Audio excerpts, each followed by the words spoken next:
Good evening, good evening, good evening. It is 6 p.m. My name is Dwayne Hawkins. I'm the pastor, and I will be our host tonight for Wednesdays in the Word. I am grateful for the opportunity to be with all of you, my fellow brothers and sisters in Christ. I want to invite you to come on in, let us know that you're here. Check in with your color and what's going on with you. Anything good, anything interesting, anything noteworthy in terms of us sharing life together. Uh, Maybe a praise report or something exciting, an accomplishment. Maybe it's a prayer request or something that you need the assistance of your faith community to experience and go through with you. Whatever it is, you can share it with each and every one of us on this evening. So come on in and introduce yourself. Let us know that you are here on this evening. Again, I am Dwayne Hawkins, and I am the pastor of the Antioch Baptist Church, and will be leading us in our time of Wednesdays on the Word on this evening. You can go into the chat if you want to join us on camera. You're certainly welcome to do so. And good evening. Good evening. Miss Alma is with us on this evening. Good evening to you. Glad that you are with us on this evening. And let's see, we've got First Lady is here, and Dee Dee is joining us on camera. Looks like just sound only at the moment. And Alma is green and focused. Awesome, awesome, awesome. Good evening to you, Dee Dee. Hope you are doing well on this evening. I am mostly green on today, mostly green on today. Had a restful day. I did not leave the house all day today. I have stayed in the house and been working inside the house all day long. Yes. Good evening to you as well, Alma. Green and focused. And what's happening, Stacia May? What is going on, Green? So, Stacia, who? Here's my question: Who getting up all those leaves in your yard? Them is leaves, and you got a hill on your yard and leaves, not just leaves, a hill and leaves. So who's gonna do all that? Hey. Good evening, Lakana. Are you back? Are you back from your travels? Are you back from that is the question for you, Lakana. Good evening, everyone. Mother and I are here, both green. So that must mean you are back from your travels. Yeah, tell us about your travels. We want to know what it was like to travel. All right. Is Aunt Johnny in? I hadn't seen her. Let's see. Aunt Johnny, she is with us and she is green. Wonderful. Glad you're with us on this week. Hope your week is doing well. And we are so grateful. Yes, sir. You are back. Are you back and rested, or are you back and not rested? That's what we want to know. What was it like to travel, and are you back and rested, or are you back and need to rest from your travels? Yeah.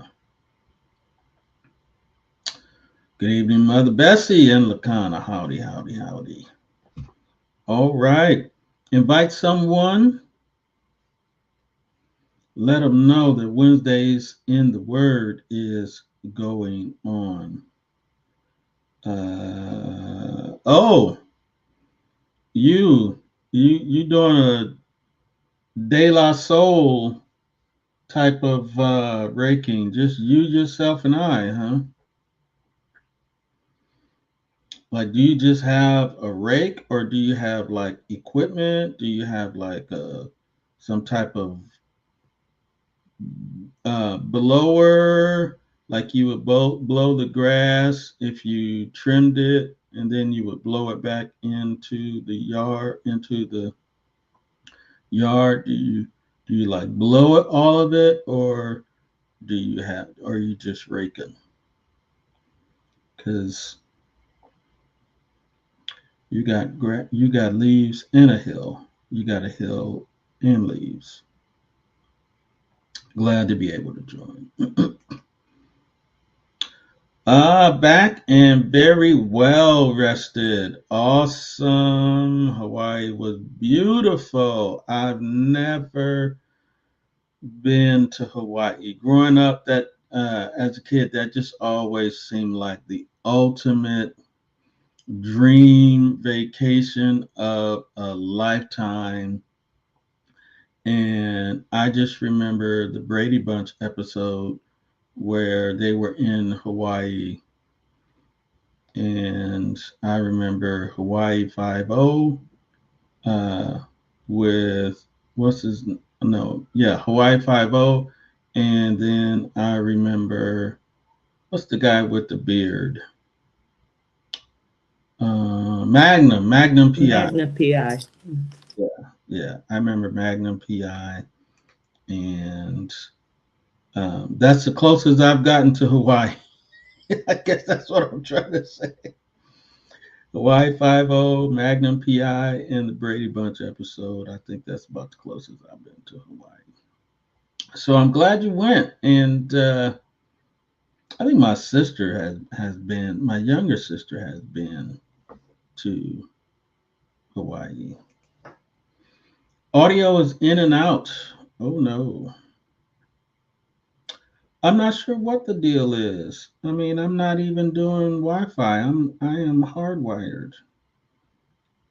That is so odd. That is so odd. Let's see. Uh, the First Lady is here. Give us a First Lady greeting.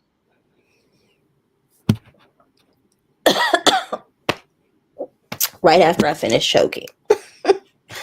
Good evening, good evening. I agree with Alma. The something is going on Facebook. Oh, you think it's a Facebook issue? I don't know, but I know it's happening for me too. So it's not just a user error, but it says the live stream has ended now on Facebook. Oh, I see it. The broadcast is waiting.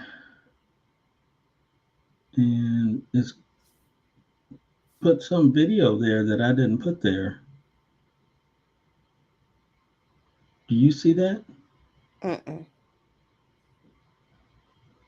Yeah, it's put some video there that I didn't. Here's a note from StreamYard. We're having trouble streaming to Facebook. This may be an issue on Facebook's end. Is it possible the stream was ended or deleted on Facebook? We'll keep trying and let you know if it's resolved. Please check Facebook to ensure the stream looks okay. If this continues for a while, try creating a new live stream or just remove this destination from the stream and then re-add it. Hmm.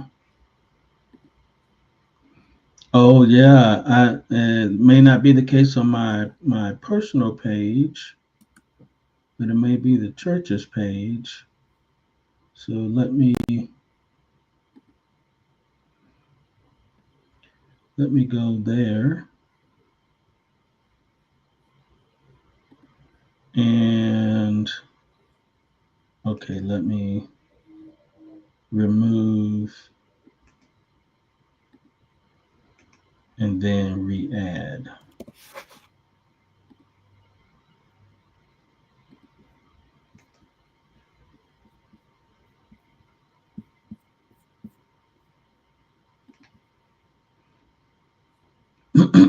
And see if that helps.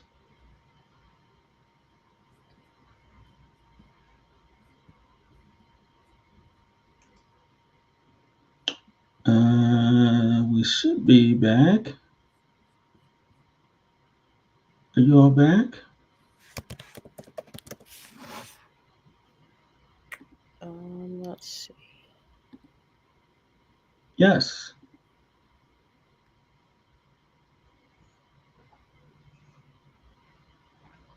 I think we're back. YouTube never left, and my personal page never left. I think it was just the church's Facebook page. I'm not quite sure. Um, but let me know if you are on the church's Facebook page if you can see and hear. I think everything is functioning fine. So, First Lady, are you on? Can you see the church's stream? I'm trying to pull it up now. Oh, okay. I think I can see it. I think we're back. Can you see the church's Okay, stream? yes. Yes, awesome. We're back, and we have the answer to Stacia's question: a rake and a shovel. Bummer.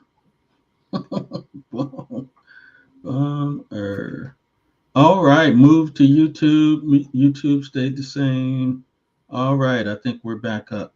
Okay, so First Lady, give us a First Lady greetings.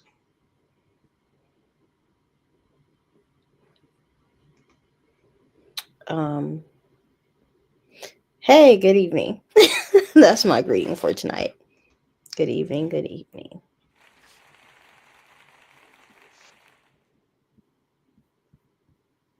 Did you hear that?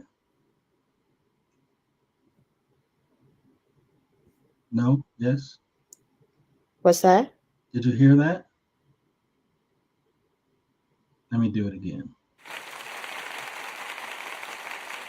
Oh, Did you hear it that time?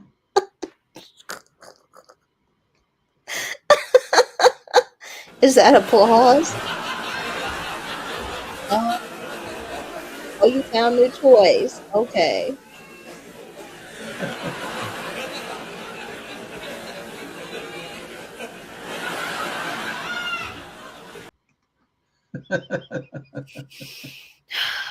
Oh, good. Uh, Oh, goodness. all right. Anything exciting going on? Any challenges? Any successes or prayer requests or praise reports to share with one another before we get started with our lesson?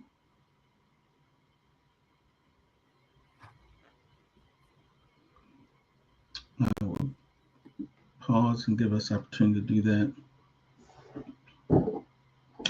So I went to the doctor yesterday and I had some tests done and some blood work with regard to um, health issue with my lungs, and I won't. I thought I would have all the results by today, but unfortunately I do not. I have been referred to a specialist now, and so I will be seeing a pulmonary specialist in the coming weeks. And appreciate your all's continued prayer as I um, continue to address, excuse me, issues with my respiratory system and my lungs and my shortness of breath and all of those related issues. So, yeah, I appreciate your prayers. Some of the tests have confirmed that my lungs are not functioning as they should, but I don't have all the results and I still need to meet with the doctor. Um, so the saga continues, and I just sometimes it's a bit draining physically, sometimes it's a bit draining mentally, sometimes it's a bit draining emotionally. So appreciate your prayers as I continue to try to address health related issues. All right, anybody else? Anybody else?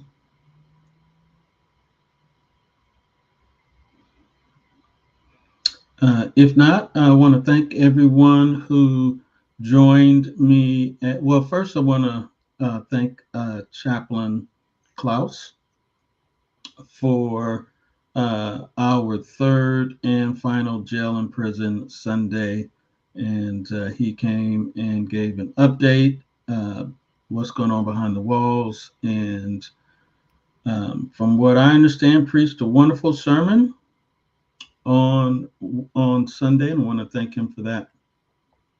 And for all of you who joined me at Prince of Peace in the afternoon, thank you all so much for your support. It just means the world to see Antioch faces um, traveling with me in the community on these occasional opportunities where we've been invited or we're joining in with convention or those types of things. I want to thank you so much for each of you for your support. Um, as Minister Stool stated, I was not scheduled to preach, but uh, Pastor McCruel was ill and was not able to make it. He decided to stay home and rest, and so it was a little bit of a last minute deal, but praise be unto God, I was fully prepared. And yeah, I thought I would share that out loud just because you never know when you're going to be called upon to serve. And being ready to serve, not just being ready, but being willing to serve in the last minute is a deal. And I just want to use that as an opportunity to share with you all about the need to be prepared and the need to have a willing spirit to be called upon to do things as they arrive, even if it's last minute. And I'm grateful that I was able to do that and that I had the support of my Antioch church family. Anything else? Anything else? Anybody else got anything they want to share? I don't want to do all of the sharing. I'll share. Go ahead. So I was excited today, because there's a group of us that got together and decided that we would collect money to put together care packages for cancer patients. And Mm. um, and so we had our first, which is exciting, our first delivery today. We had an opportunity to go to the Methodist Estabrook Cancer Center, and we delivered 100 care packages. for the patients that they see there. Oh, yay! So I'm really excited about that, and we are still collecting donations because we have another 100 care packages that we're going to be taking to a cancer center in Lincoln sometime next month. And then after that, probably sometime in January, we'll be taking another 100 care packages to the Buffett Cancer Center, also here in Omaha. So that was exciting. It just feels good to do good and to show love to some people that sometimes are feeling lonely, or just simply just dealing with the emotional, mental, and spiritual struggles of cancer. Wow.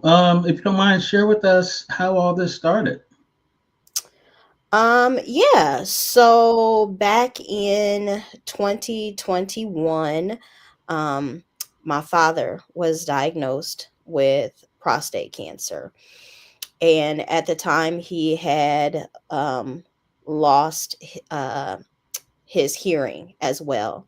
And so he literally needed someone to go to all of his doctor's appointments with him to be his ears. And it was wonderful that we could do that for him. It was a 3-year journey, but he had a wife of over 50 years, 3 adult children, grandchildren, great grandchildren, siblings, nieces, nephews, like boatloads of support and help all the time. And yet, for those 3 years that he dealt with cancer, and even to this day, more than the physical challenges, I saw him struggle mentally, emotionally, and spiritually.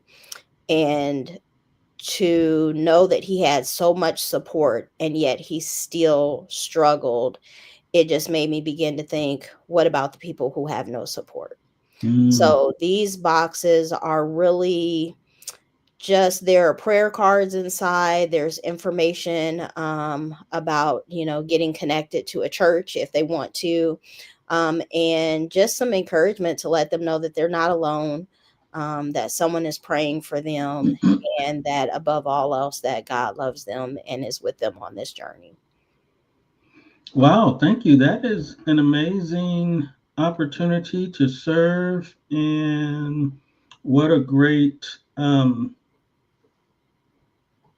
what a great story about um, what your dad went through and everyone that was with him, and how this is an opportunity to bring care to people who may or may not have all of those supports that he was uh, fortunate enough to receive care. And so you still have more to do, and you are still looking for donations. How much more do you have, and how many donations, and all that stuff? Um, Honestly, off the top of my head, I don't remember the numbers, how much more we're looking for, but really we'll take as many more donations as we can get. The three cancer care centers that I've talked to, and there are many more, have well over 500 patients that they see every single month. And many of them come from nursing homes and other places where there literally is no family, no support whatsoever. So, yeah, anything helps. So there's a potential of up to 500, Yes. and you've done over 100, and you still have some, but you haven't reached the 500. So what does donations look like? Like, is it, can you donate for one, or Um, give us so some information? sure, we're looking for $30 donations, which will take care of two patients. And I mean, I have a you can always get in touch with me if you're interested in hearing more. Um, because we do have like a link where you can literally submit your payments. And yeah, that's about it. So we're just asking people if you could donate $30 to help two people, or $60, and that would help four people, and so on. Gotcha. Do you need help boxing or putting these things together? I mean, how can people help? Thanks for asking. I appreciate it. Yes, absolutely. It's tedious, don't get me wrong. We were, I literally had boxes lined up in my parents' living room, boxes on top of boxes on top of boxes, and a couple of us were working like line workers, going down the road putting things in each box. So yeah, maybe I will plan a day and I'll let everybody know, anybody who's interested, and we can all get together, maybe even just at the church since it's a bigger space, and you guys can help us pack up boxes for the next run. Gotcha, gotcha. One last question. Who you keep saying we? Who is we? Who's sponsoring this? Um, so it's kind of a mixed answer. It started off as just a project that I did, but I have amazing friends and family, who have helped along the way, and so at the moment, it's not legally official, but we're in the process of starting a nonprofit to funnel this through in the future, and it will be called the JTH Foundation, which is it's just in honor of my legacy. The J stands for Jennings, which is my mother's maiden name.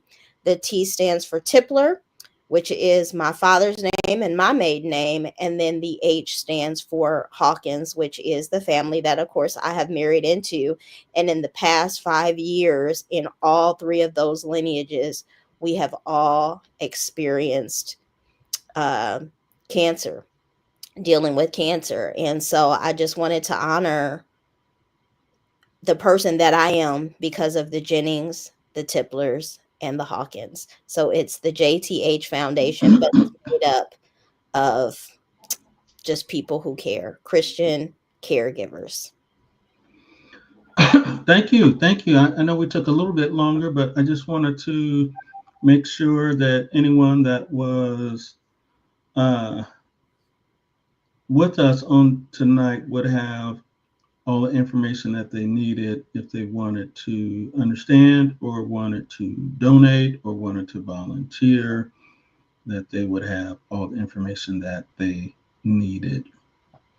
So there you have it, Antioch. If you're looking for an opportunity, or if the Lord has placed it upon your heart based on what you have heard, maybe there's someone in your family who has experienced cancer, and in honor of them, you'd like to be a part of that, then reach out to the First Lady and help out. So awesome.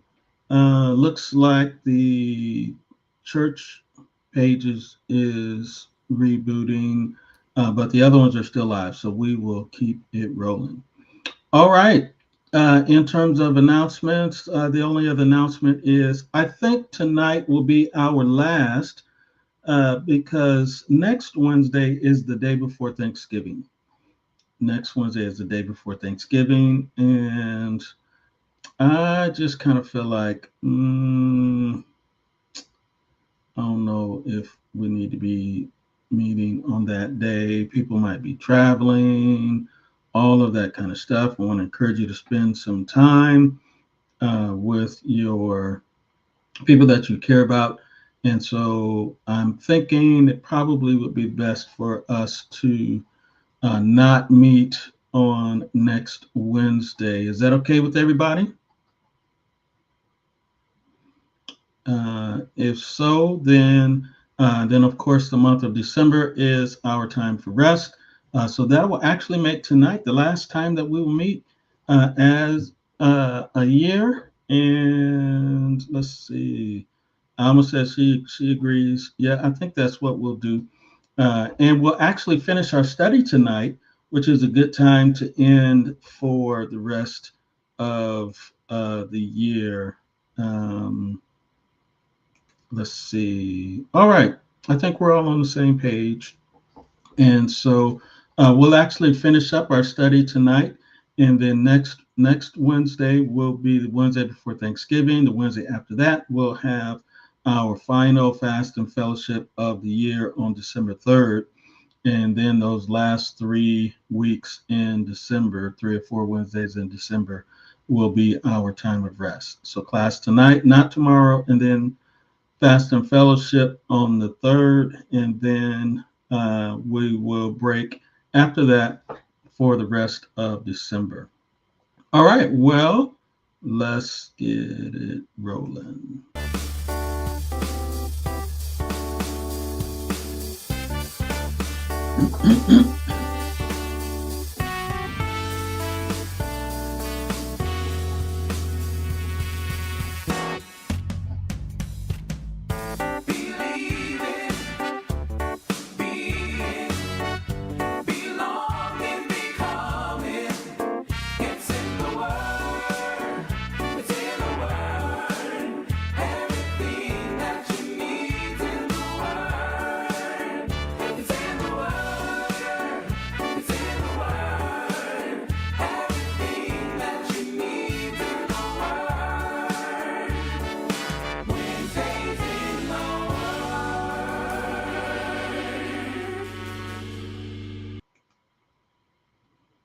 Awesome, awesome, awesome, awesome. Everything that you need is found in the Word of God. So, as we conclude our study tonight, we've been talking about being rooted in identity through purpose and how our purpose and our identity are connected through these 4 different lenses of purpose. The first lens is our ultimate purpose, which is to glorify God in all that we say and all that we do. And then underneath that, that's our ultimate why. And how we do that is through our universal purpose, and for all believers everywhere, regardless of local church affiliation. If you're a Bible believing, Jesus following Christian, then your ultimate purpose is contained through the Great Commandment and the Great Commission. The Great Commandment being to love the Lord your God with all your heart, soul, and mind. And the second is like unto it, and to love your neighbor as yourself. And then the Great Commission, which is to make disciples of all nations. And so those 2 things, regardless of what church you belong to, those really guide how we glorify God through those things. And then we looked at the corporate purpose and how we learn about where we learn about the Great Commandment and the Great Commission, and how we are organized to fulfill those things takes place through the church. And our corporate purpose is outlined through the specific mission, vision, values, and plans of each local church. There may be some variation there, but if you are a Jesus following, Bible believing church, it'll align itself up with the Great Commandment and the Great Commission. And so mission talks about why we exist, and vision talks about where we're going, and paints a word picture of what it looks like when we get there. Values are guides to decision making. And then the last one is our personal purpose. And that is fleshed out on an individual basis. Everyone in the church is not the same, everyone is different. We've been uniquely created by God and fearfully and wonderfully made. And because of that, each one of us is different. And so, how we live out our purpose on an individual basis will look different, yet some kind of way we can be different in our purposes, but still be unified in our mission and vision and values. We can still be unified in the Great Commandment and the Great Commission, and still be unified in glorifying God. And so, one of the ways that I attempted to do that is by a series of questions. What am I discovering about myself? What has God been saying to me? And then the question that we're going to look at today, what has God been saying and where should I be engaging? So we talked about discovering in terms of maturity. What am I discovering about my maturity? And we talked about the description of a mature disciple.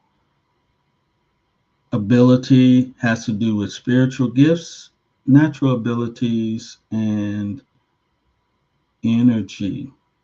What am I discovering about my history? About how God uses all of our experiences, not just the positive ones, the positive and negative ministry experiences, the positive and painful personal experiences. God uses all of those things.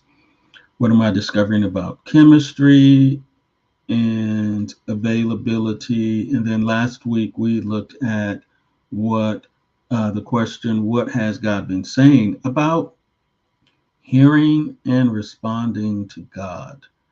um, and those ways uh, that we hear from Him and how we would respond. And so tonight, where should where should I be engaging? That's a question we want to wrestle with tonight in terms of our personal purpose. And so I want to answer this question within the context of the local church. Because to answer it outside of the local church could be too broad. And so, but just understand that where should you be engaging? That could be personally as well as corporately. And so we want to kind of focus in on what that looks like corporately. And so at Antioch, there are three primary areas of service, and members are encouraged to serve in different areas. And these three areas really include these broad titles of maintenance, ministry, and missions. Maintenance, ministry, and missions. Just broad categories that opportunities to serve kind of fall underneath.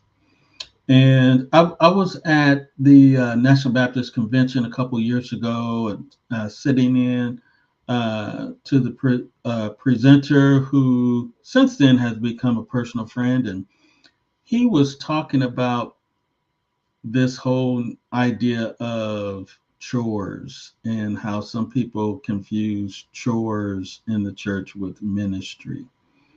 And that thought stuck with me. Over the course of a few years, and as I was flushing out where should people be engaging in the local church, that thought just resurfaced. And I didn't want to use the word chores because I don't know, it just gives me flashbacks to being a kid. And um, chores and I didn't always get along as a kid. Um, but the idea of maintenance in the church is kind of where I landed. The maintenance of the church is everything that's necessary for the church to operate smoothly. Whatever we need to function um, operationally.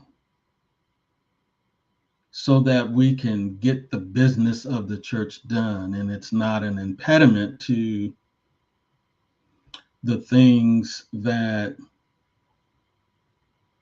relate to spiritual life. So these maintenance areas may not directly relate to spiritual life, but they've got to be done. Does that make sense in terms of the maintenance of the church?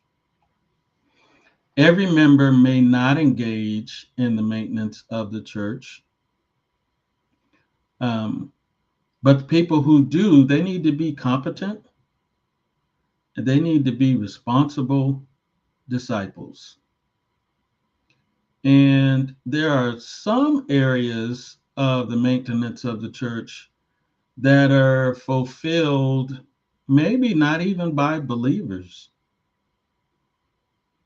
And so I'm going to just kind of highlight these things. There may be some things that you all have thought of that fall into this category that I may not have thought. So if there's some additional things there, just let me know. But the administration of the church. And I want to say that this is an area of great need because I don't have a secretary. I haven't had a secretary since November of 2019, since before the pandemic. And so the administration of the church handles church communications and just the flow of the church, people coming, people calling, people emailing, all of those things, the kind of the communication hub and uh, the voice of the church when you call, all of those types of things kind of fall under administration. And that is an area of need. We've tried to shift some of those things to things like the website and our communication strategies through text messages, emails, things of that nature. And so we've been able to fill some of those voids, but definitely not all of them. And so at one point in time, that was a paid position. We do have some people that volunteer to listen to the church messages and pick up the mail. And I am greatly appreciative of people that volunteer to do those things. But there are just any number of things nowadays that are more technology driven. And um, a lot of that falls on me. Outside of Sunday worship live streaming, a lot of that, well, all of it, really, not a lot of it, all of it falls on me. So that's administration. Um, Trustee. Um, and most churches, most Baptist churches, trustees kind of have a dual role. One of the things that they do is they steward over the finances of the church, and then they steward over the property of the church. At the Antioch Baptist Church, those things are separate. And so the trustee of the church is responsible for the deed and the plant itself. So that would be things like the trustee texted me the other day and said that the security company will be at the church on Friday to make sure that the motion lights are installed and are working on all the doors. So when we come out, in the dark, the light will automatically come on. That's the trustee. And for that, we all say praise the Lord because we know what it's like to come outside on Wednesdays and it's dark and we got to walk 20 feet before the light comes on. We needed And the applause for that one. what's that? We needed the applause for that one. Oh, yeah, we thank the trustee for that. Um, Making sure whatever needs to happen for the building itself, and that's what trustees do at the Antioch Baptist Church of Omaha, Nebraska. Alma says yes. We are grateful for the trustee. And then there's the stewardship ministry. This has to do with the finances of the church. And so there is a treasurer which kind of leads that group, and the treasurer and the stewardship commission is made up of people who count money, people who deposit money, people who record money, and those are separate people than people who manage the books and write checks. And so there's a division of labor between the treasurer and the stewardship commission, and they combine to steward over the finances of the church.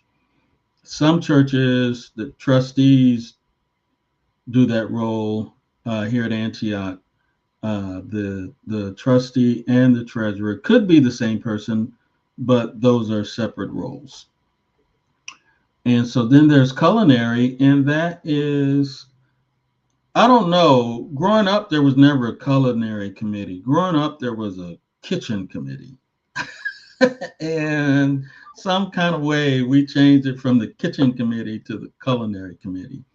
But that's the place in the church that if there's something that involves food, that they are the people who serve in that capacity, cooking, ordering, serving, inventory, all of those types of things is culinary.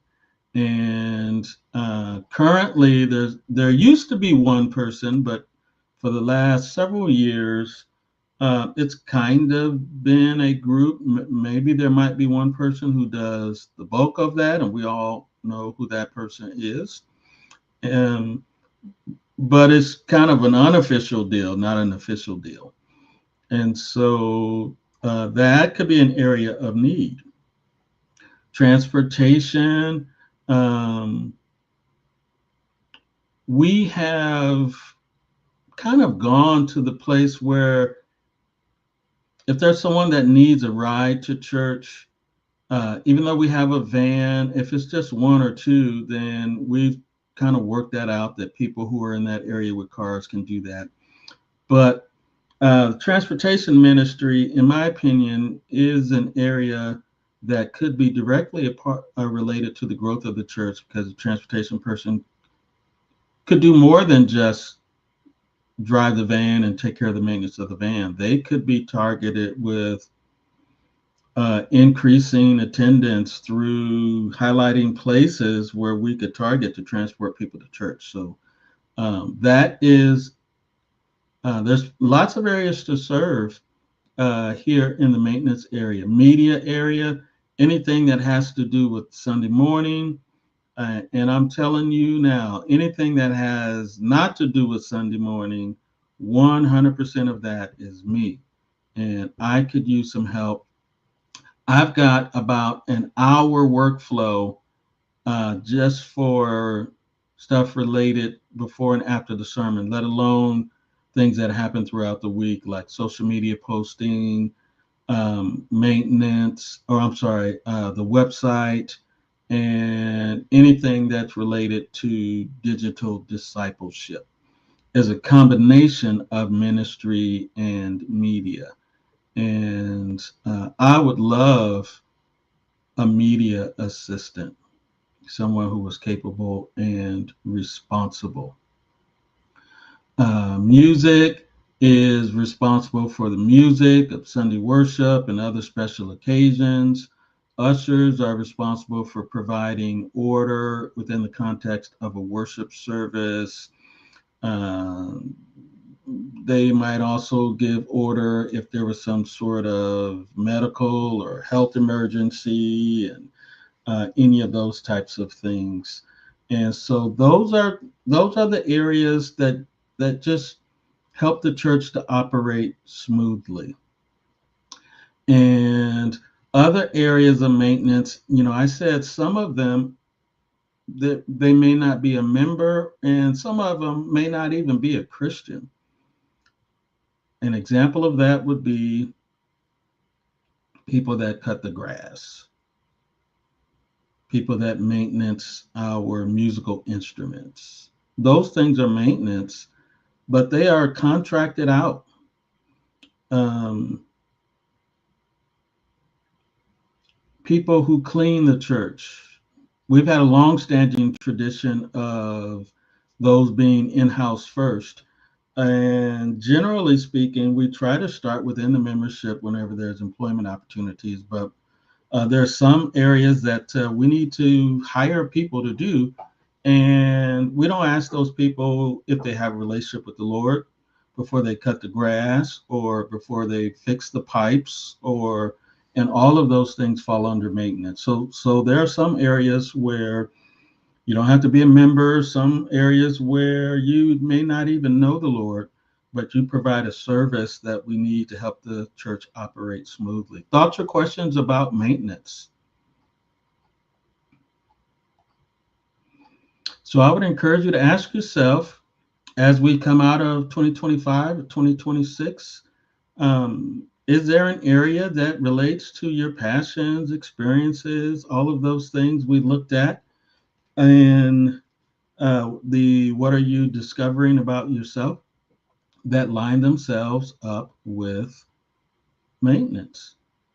It is a great area of need in any local church in order for it to function. Somebody's got to shovel the snow if it snowed on Saturday night, and it's not enough for our company to come out and automatically do it. Somebody's got to take out the trash. Somebody's got to turn on the microphones and the sound system and run it. And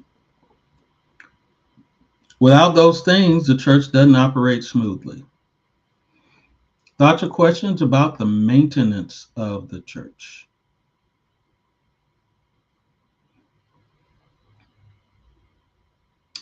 Then there is the ministries of the church. And the primary commands for the church are found in the Great Commandment and the Great Commission. Every member, let the church say every member of Antioch is called to care and make disciples. Everybody may not be involved in the maintenance of the church specifically.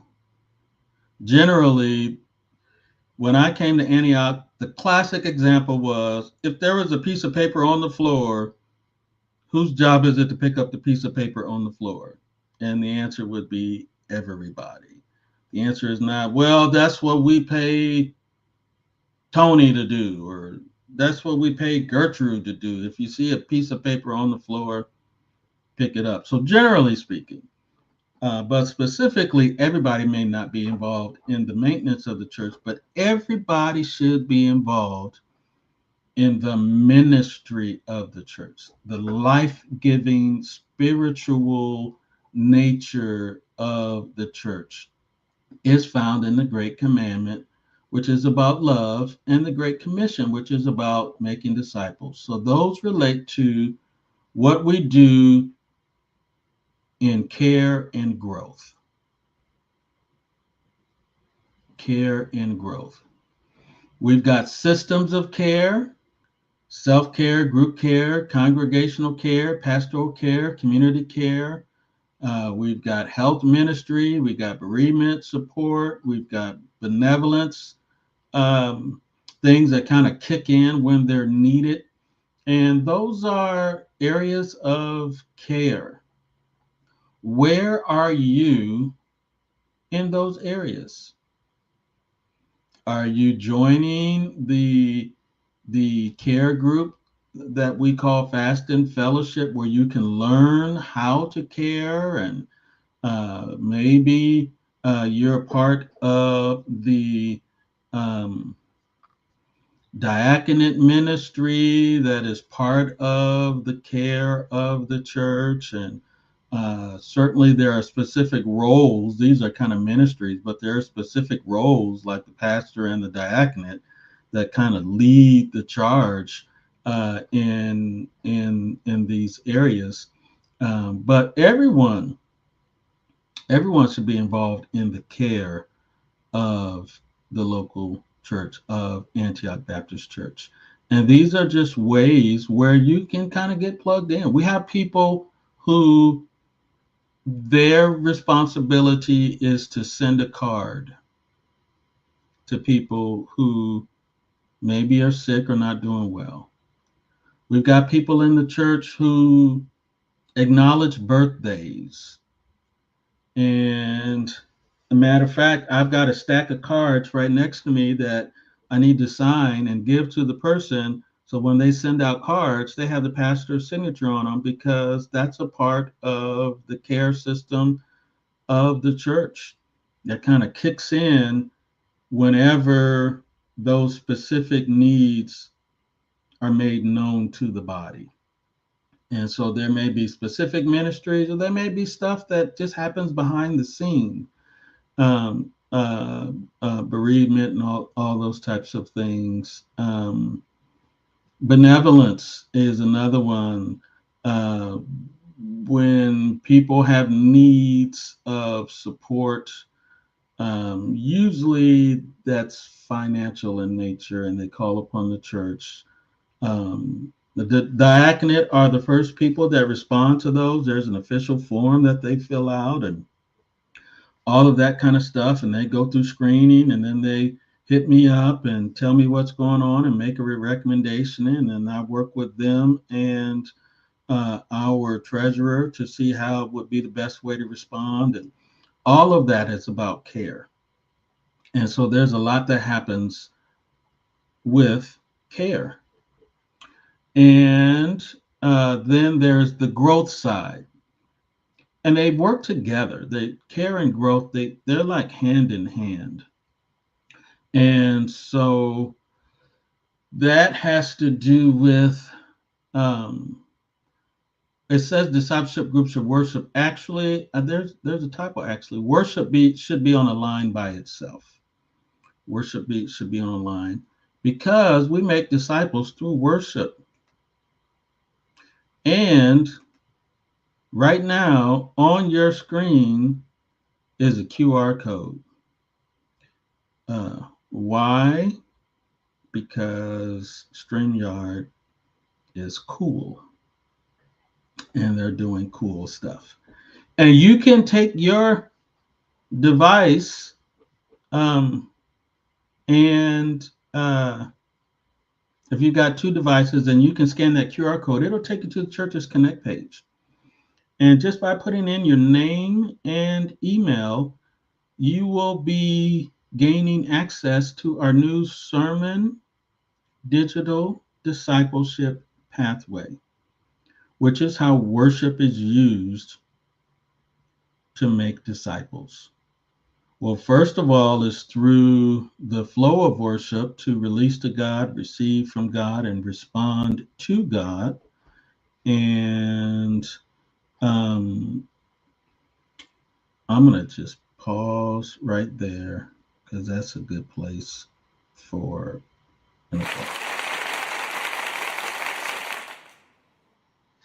our new sermon digital discipleship pathway. And so you can prepare for worship by getting a Friday email and the worship journal that you can record your worship experience through releasing to God, receiving from God, and responding to God. Then you experience worship on Sunday morning, and then on Monday, you get a sermon recap and reflection email. And then on Wednesday, you get an application check in. How are you doing? And that whole system is about making disciples, not just in the moment of worship through our journal, but how we prepare, how we reflect, and how we check in terms of application. And I'm so excited because today I received my first email from the Wednesday check in about applying the sermon to your life. And I was not even the preacher. And so I made sure that that pathway was available regardless of who preaches, because we make disciples not just when the pastor preaches, but we make disciples whenever the word of God is preached at Antioch. And so worship is a separate item, and it is the foundation for all other discipleship efforts at the church. At Antioch, it all starts with the sermon because it's where we all gather and we all have the common experience. Everyone isn't in a life group. Everyone is not in the same life group. Everyone is not in a care group. Everyone's not in Wednesdays in the Word, but we all gather for worship. And so making disciples starts at worship. And then we have discipleship groups, smaller groups where more intimacy is formed and relationships are deepened and service begins to take place. Whether that be the life groups, whether that be our study groups of our church school and Wednesdays in the Word, or our care group, which is our monthly fast and fellowship. And then there are family ministries right now. Antioch Kids is slowly growing, and women's ministry gathers when there are opportunities to serve or opportunities for fellowship. Then they gather together. Otherwise, they're in um, other other discipleship groups. And then there's the orientation. And so those are the opportunities to be a part of the ministry of the church, care and growth, Great Commandment and the Great Commission. Thoughts or questions about the ministries of the church?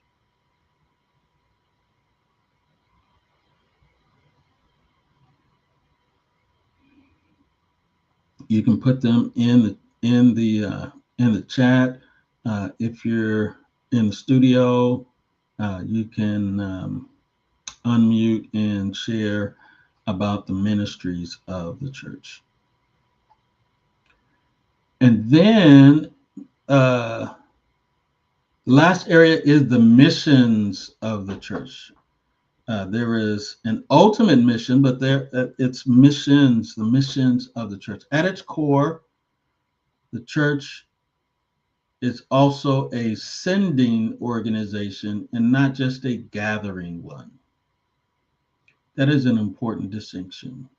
We're not just a gathering entity, we are a sending one.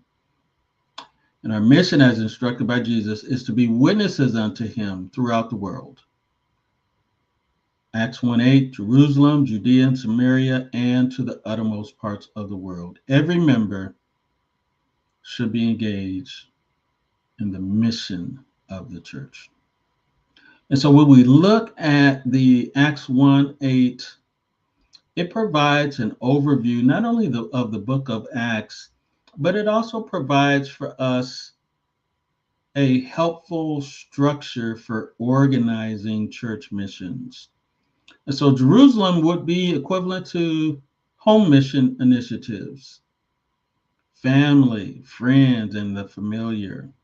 At Antioch, that usually looks like if we have a friends or family day, and that also looks like our evangelistic efforts to pray for the lost, to have gospel conversations. Those are home mission because they're usually with family, friends, and familiar.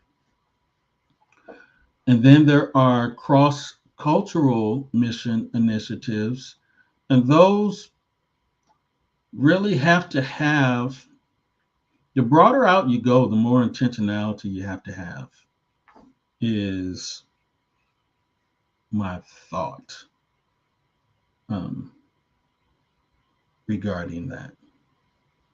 The broader out you go from home to cross cultural to global, the more intentional you have to become. And so, what that looks like,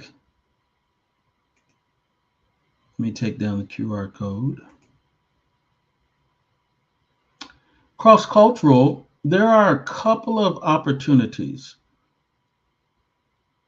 The first one is Angel Tree is a cross cultural mission. And we got our Angel Tree director. So give us a 2 minute spiel about Angel Tree and how that meets cross cultural mission initiatives. Sure. So the Angel Tree program is set up to basically give gifts to children whose parents are incarcerated on behalf of their incarcerated parents, but not only for them to receive a gift, but also to receive um, the word of the Lord, the gospel message, which at Antioch we talk about all the time. So it really pairs well with what we do on a regular basis. And so this year, I can't remember how many children we are serving this year, but I will have a list of children, and we've talked to their parents about the types of gifts that they would like. And so when you meet me at worship on Sunday morning, you'll be able to choose one or two or three names of children that you will purchase a gift for, and you'll wrap that gift and bring it back to the church. And in December, I can't remember the date off the top of my head, but in December, we will be inviting all of the Angel Tree children and their caregivers to 20th, Antioch. What's that? the 20th. Okay, it's a Saturday. I know that much. We'll be inviting them to Antioch, and during the time that they are there, we'll have them split into two different groups. So we've got a children's group that will be meeting with our Antioch Kids Ministry and doing some different things, like maybe a craft and a lesson about who Jesus is. And then our older youth, teenagers, there we go, our teenage group will be meeting with our youth leaders, doing something similar. And then at the very end, they'll have an opportunity to get the gifts that we have purchased for them on behalf of their incarcerated parents. So that is how the Angel Tree program works. And we are hoping this year to truly make a better connection with these families who are in our local neighborhood, most of them in the same zip code of our church, that if they do not currently have a place where they fellowship regularly, that they can continue to receive information and invites, and be welcomed into the Antioch family if they are interested. Thank you, thank you, thank you. That's Angel Tree. And why does that fit into cross cultural? Well, What's the different community or culture that it targets?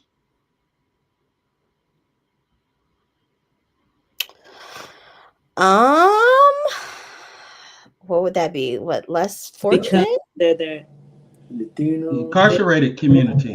incarcerated, different ethnicities, all of that. Most definitely, most definitely. The broadest category is that all of this is specific toward families who have experienced incarceration.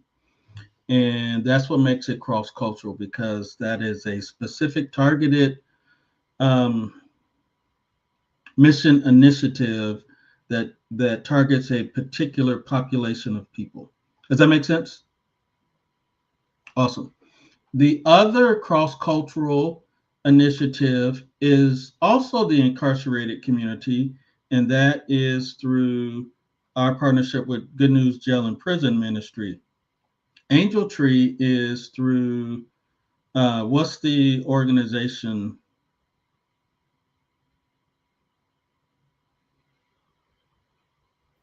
Prison Fellowship.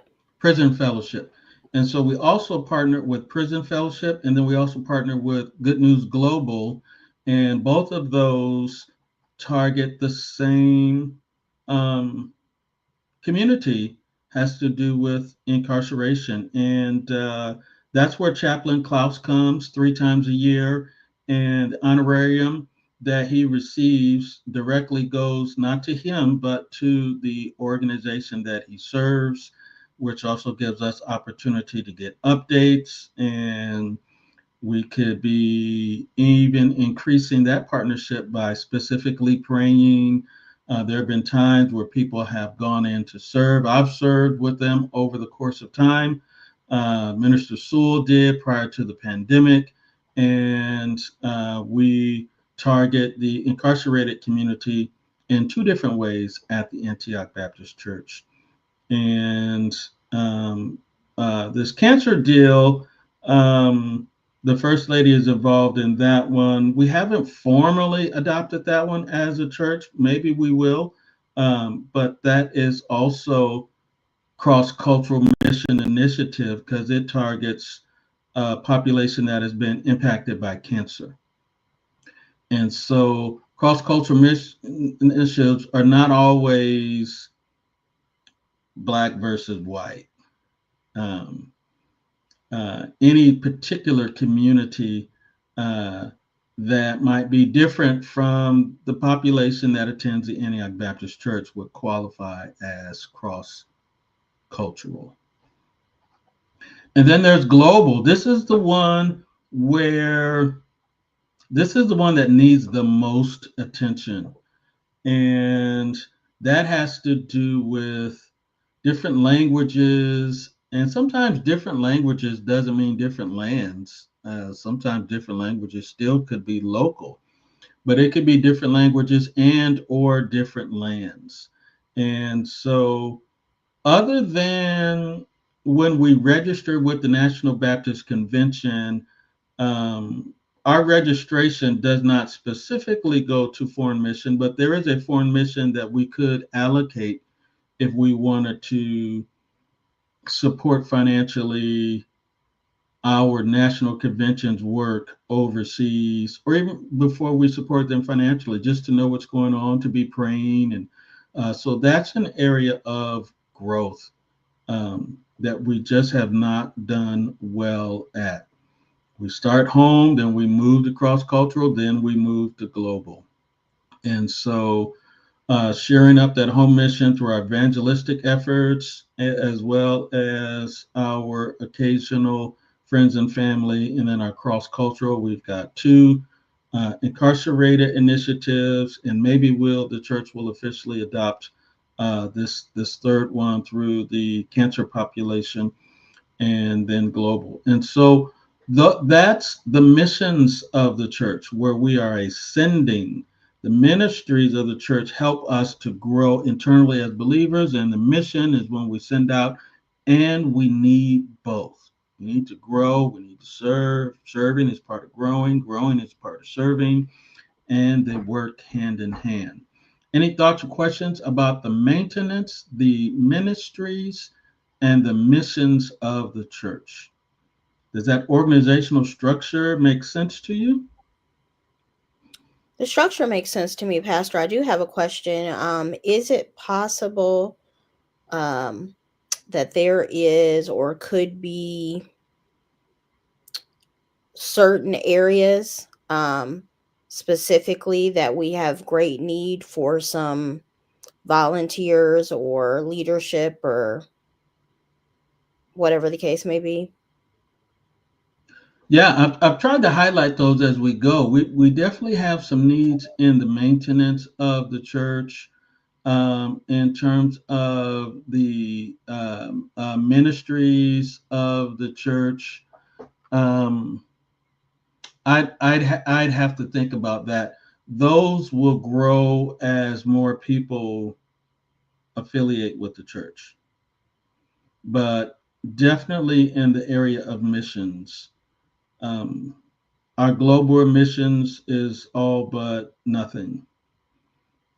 So there are definitely areas within those three where there are need for volunteers. And it would be the administration of the church that would help me structure that and communicate that. Otherwise, that's just more work for me to do. Um, but it's good work. But I hope that answers your question. Or if not, were you talking about something else? No, I think that answers it, and I think you bring up a good point that it probably all starts with the prior. If we were to prioritize, sounds to me like the priority would be in the administration area, um, because that would kind of help overflow to the other areas. Yeah, so yeah, I think you answered. Administration would be a big area. Um, but administration now looks different than administration 5, 6, 7 years ago. Administration now requires a technological competency. Um, we're probably not in the business of having someone stationed in the building for a certain amount of time, if that makes sense. So administration now would almost require some level of technological competency. And so administration and media, they are much more aligned, um, than they have been in the past. And so those are areas of great need now, um, just to give relief to what's currently happening, not even talking about advancing. Administration, culinary, transportation, media. Those are immediate areas. Um, Helping us with our missions. Um, I do a lot of driving of the ministry of the church, but it would be nice if someone else would be the mission coordinator of the church. Um, they could be the cross cultural person. We could have a global person. We could have a home person. Um, and that would relieve a lot of weight, um, upon me, uh, and to help us to do what we're already doing more effectively, again, which could eventually lead to growth. Um, so maybe I'll figure out something in the month of December about where the needs are going into the new year. When we're not having Bible study, maybe I can get some rest and maybe focus in on that. Or maybe somebody can help me with that. That would be even better. That would be even better. Other thoughts about where should I be engaging? The maintenance, the ministries, and the missions of the church. Did anybody learn anything new tonight? Anybody learn anything new tonight? I learned that the first lady is doing leading most of the cross-cultural mission initiatives already with the Angel Tree and with this new ministry that we may formally adopt. Um, um, yeah, that's what I learned.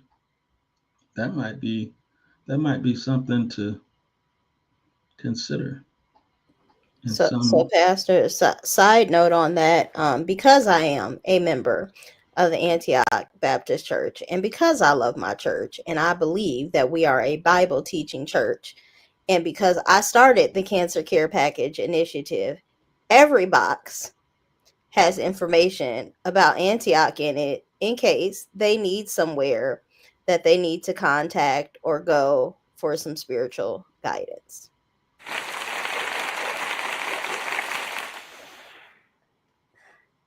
That is awesome. And so it even turned into an Antioch cross cultural mission on the back end. That is wonderful. That is wonderful. So that's purpose. We've got four levels. We've got personal, we've got corporate, we've got universal, we've got ultimate, and the idea is that they are all aligned. And so I want to encourage you to reflect on that, work through the document. Let me know how that's going. If you have any questions, how that relates to you, how that relates to the church, and um, yeah, that where should I be engaging piece. I need to figure out how to officially communicate those areas of service and where the needs are coming out of this year and going into the next. And I'll communicate that through a newsletter, verbally through the pulpit, through the leadership of the church, and other communication um, media to do so. So that kind of brings us to the end of 2025 Wednesdays in the Word. I want to tell y'all, I love y'all so much. And but it is time for a little bit of rest and recharge before the new year. And that is a part of the rhythm of ministry. There's got to be incorporated some periods of rest to be a part of the rhythm of ministry. Otherwise, we would not be following the example of Jesus. And so next week is a rest week. The following week, we'll have our final fast and fellowship. And then we will rest for the remaining month of December. And may the peace of God be unto you. And also to you. All right, y'all. Let's go Change change the world.